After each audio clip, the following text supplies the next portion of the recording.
Yes, welcome to Nordmela. This is the second trip to Nordmela this year. So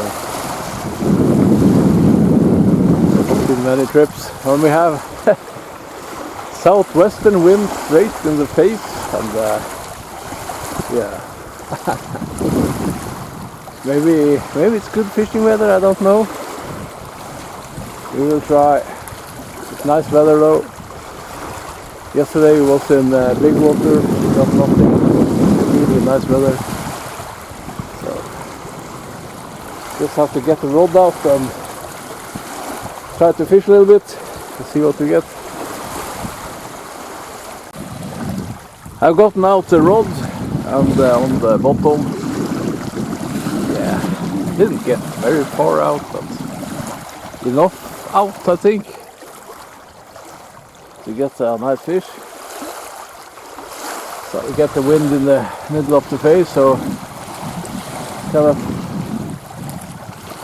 a little hard to throw out, but you know, it should be nice fishing weather. Southwestern wind in this water is usually good. We will see, we will see. This is the first trip here since, yeah, a couple of years ago. I wasn't here last year because I only was in Nordmela water one time, so I haven't been here in a couple of years. That's a little bit strange. Usually we are here every day here. But yesterday, so the last year wasn't very much fishing, so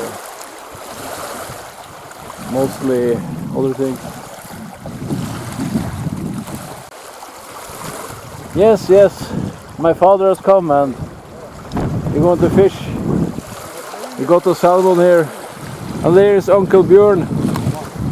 Yes, he got salmon also here a couple of days ago, so that's nice. I haven't got anything here in a couple of years, I think. Yeah. We got the first fish in the stormy weather, or in the breeze. Got den da! Der fikk den med en gang. Helvete. He's a big fisherman.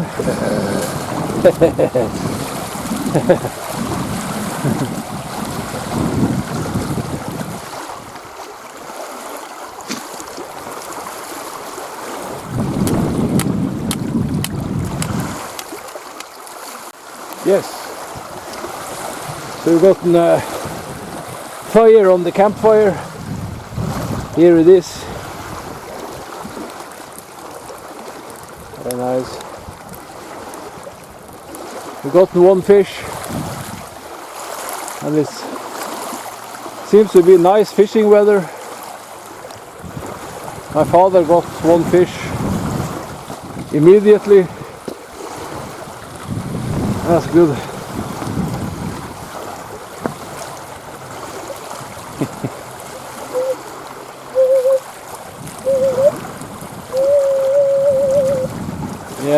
Yes, we're getting more. Yeah.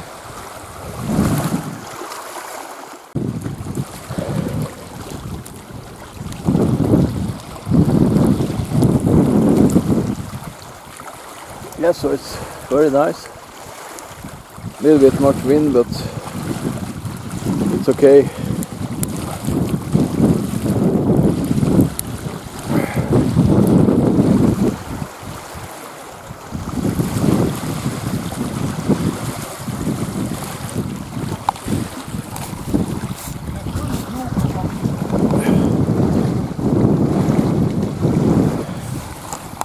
Klokka 9.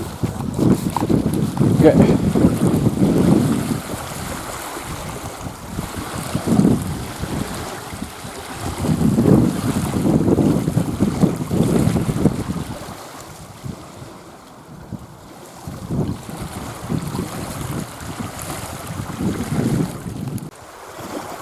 Harda. Yes, number 2. Han har hall.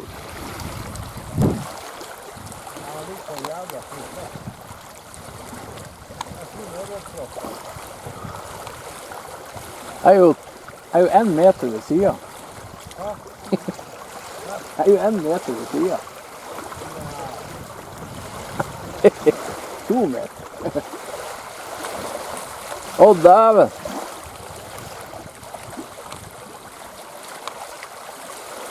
Han ser dårlig når han får sånn her. Å, dæven, så får større. Åh! Sykt.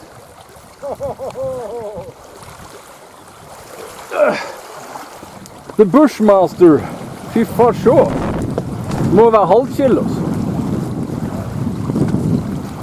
Åh. Shit. Kan du ha vært på? Gøydis. Gøydis fandango.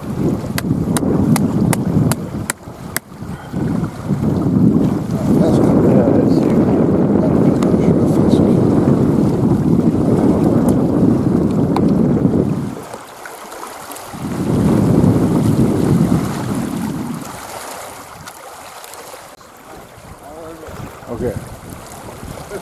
Here's another fish, number 3. What has he been eating or having?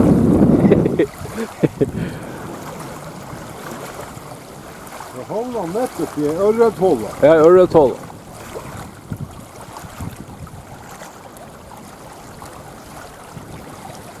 Bare drar han rett opp i holdet. Oppi samme tåk. Yes, it's a big one. Oh, oh shit! Very nice. Yes. Ja, det hvor tuller det? Han havner oppi ørret.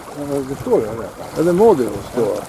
Men det burde jo stå ørret 2 meter ved siden. Nei, det er jo som jeg og du skal hive alle stengene på samme plass. Så alle ørret hele tiden. Ja, ja. Alle hiver på akkurat samme, ved siden av pappa. 2 centimeter, så får alle sammen. Det blir klar.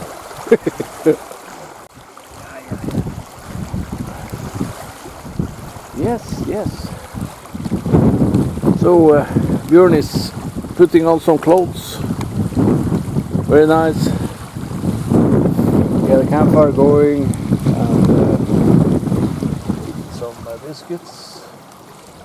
Coffee. My father got 3 fishes straight away, but we haven't gotten anything yet. And the wind has picked up a little bit. It's kind of, it's almost like, yeah, gale. Er det lett? Skal vi si at det er lett kuling? Nei. Lett uvær.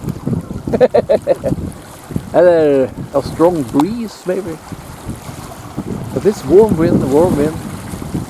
So if my father got 3 in like, yeah, half an hour, it should be good prospect for further fishing.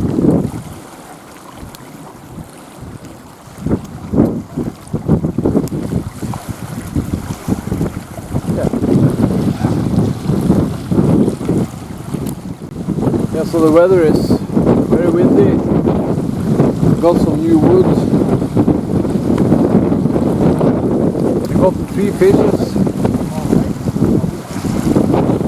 Ja, vi er meldt 8-9 i styrke. It's very powerful wind again. But I think it will calm down in a while. We can make some food. And some charcoal on. We're going to fire it up. It's very much in.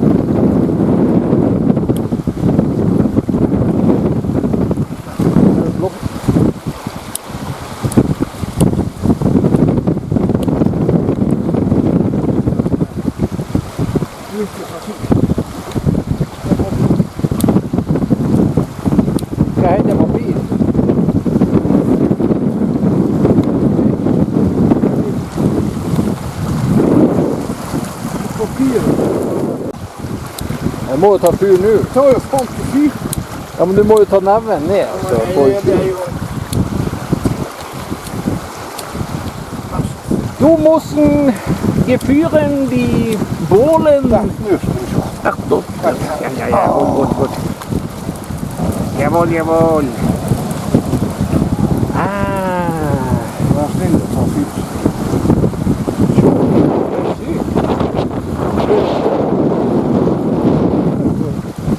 Det var litt for liten gris til start. Ja. Når Roy sier at han kom til å roe seg ned. Jeg vet ikke. Du meldte ofte på det.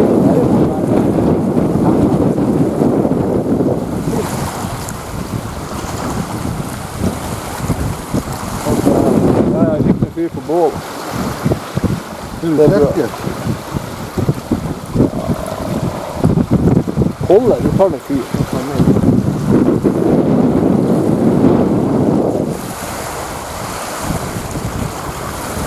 Han løser jo faen meg i land. Ja, det er det gjør. Flyene har jo på land.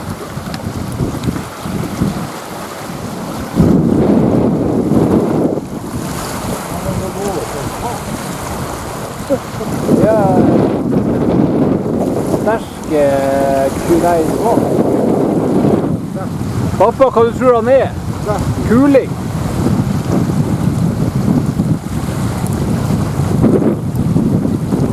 Heutige Wochen sind wir in Nordmela und es ist Cooling und Sturm hier. Die Fische hatten nicht gebissen, aber wir haben ein Gebühl und wir sagen sie heute gewinnen. Ja, men det er bedre å snuse enn å røyke. Ja. Jeg må også snuse. Very nice campfire with coal and woods. Got some big chunks. Blocks. The wind has picked up very much. It's almost gale. So, but we got 3 fishes. Then it was empty and nothing more. So yeah, let's hope we can get more fish. Yes, here is very nice charcoal fire and with some wood, but it's very bad weather, or not very bad, but very much wind. And yes, we got 3 fishes earlier, but now it's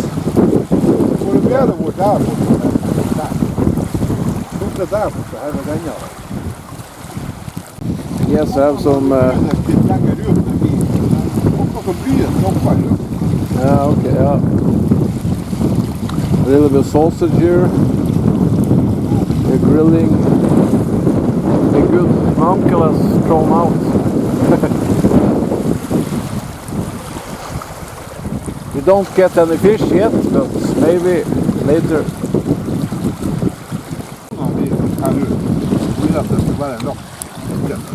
And sure.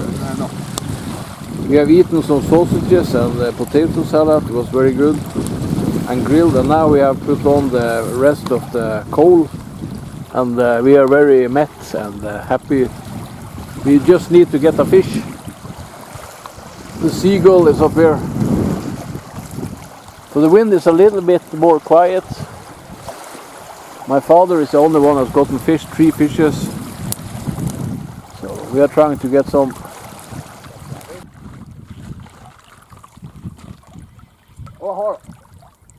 Dæven. Har du øre? Jeg vet ikke hva det er.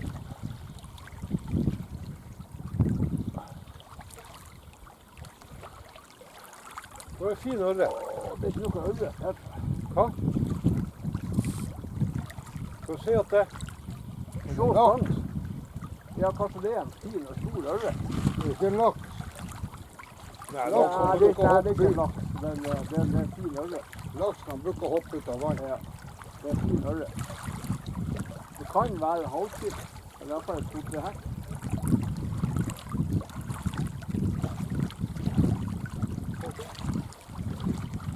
Ja, den er fin. Det er en fin øre. Ja, borte i Nordmela. Nei, nei, nei. Jo, det er borte i byen. Ja, jo. Bare dreg han på land, rolig sånn. Dreg han, der. Oi, oi, Wow. oi, oi. Den var Ja, Gratulerer. 2-3 hektar. artig. Men det var artig. Ja. Da svarte han.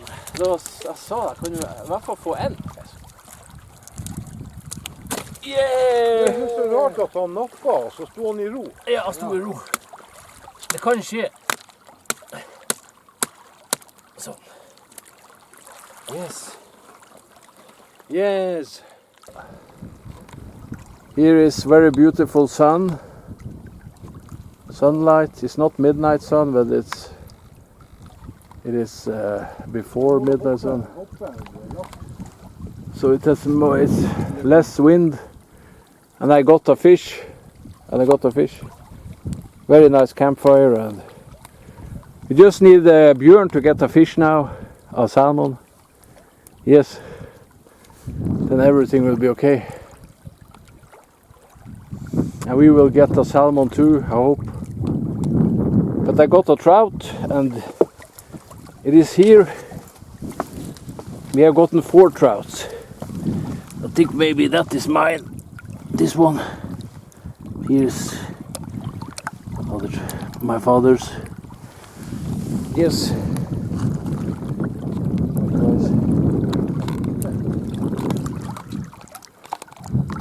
Masse mat. Du har en liten Ingenting.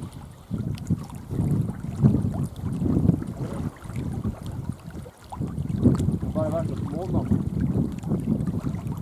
Men jeg fikk ikke mye mat.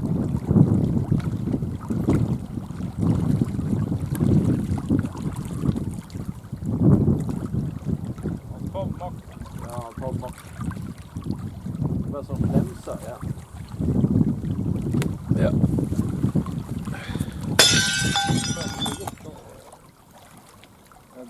Very nice.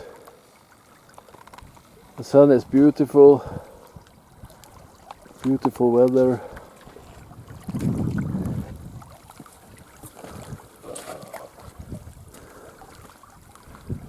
We're hoping for getting more fish. We have gotten four fishes.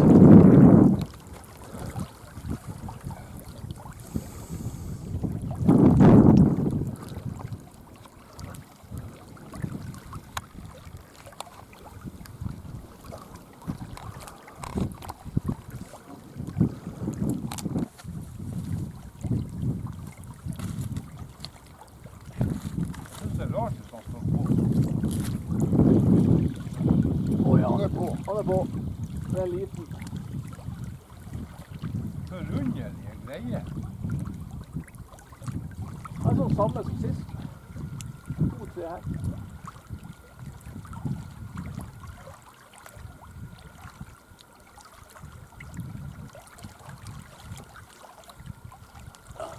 Så hele med.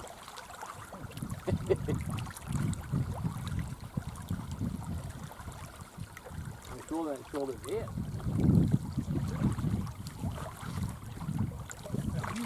En stekfisk. Ai.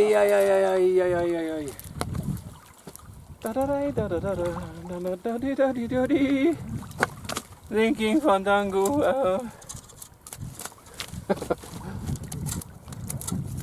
Ja, det er noe bedre enn ingenting. Jeg synes det er rart at han regner i stangen, at han stiller seg i ro.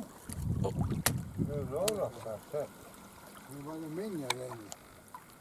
Det kan ikke være fisk. Hva det er? Grein? A branch. Yes, there. Jeg tror du må ha en ny stang. Verdens minste. Nei, det er en fin en. Det er en fin ørret. Er ikke det stekfisk? Das war eine Traut. Stang. Ja, se. Den er ferdig. Jeg tror du må knekke den. Ja, den vet jeg. Ja, den var slutt. Jeg kan ordne det. Ja, fin. Jeg tror du må fiske uten den her kutten. Yes, so my father is filleting the fish. We got 6 and we are starting to pack a little bit. We're going to be becoming late. And it's becoming dawn. No, dusk, I mean, dusk. It's dusk. It's starting to get darker. It's very nice. Very fine. Very fine weather. My father got 4, I got 2. Yes.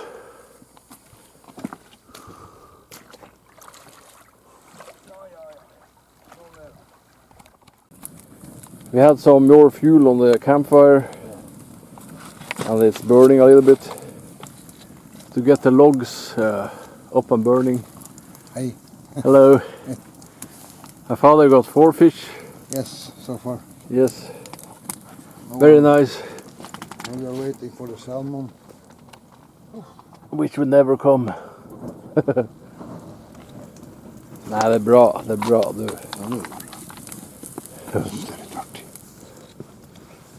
Alright. So I'm just packing and going home soon because we're not getting any more, it seems. Maybe we get... My teeth are hurting. Yeah, we are signing out and hope you subscribe to my channel and see you next time. Jeg tror du har laks.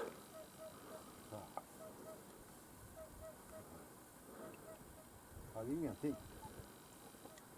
Er du sikker på det? Det var en kar som var bare oppe og hoppet. Ja. Han var tok etter saken. Hæ? Du har fisk, var du ikke det? Jo. Å, dæven. Bjørnas laks. Det er ikke alle. Det er satt på land litt. Jeg har nettopp tatt på land.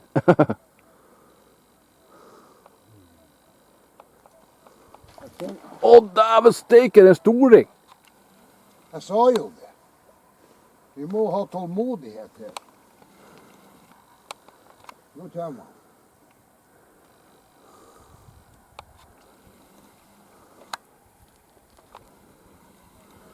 Ta noe der du er. Det er ikke bare å bestemme det. Nei. Men det er lett å ta Bare den ikke han går i dis da. Han går den veien. Han kommer den. Jeg kan ta på land.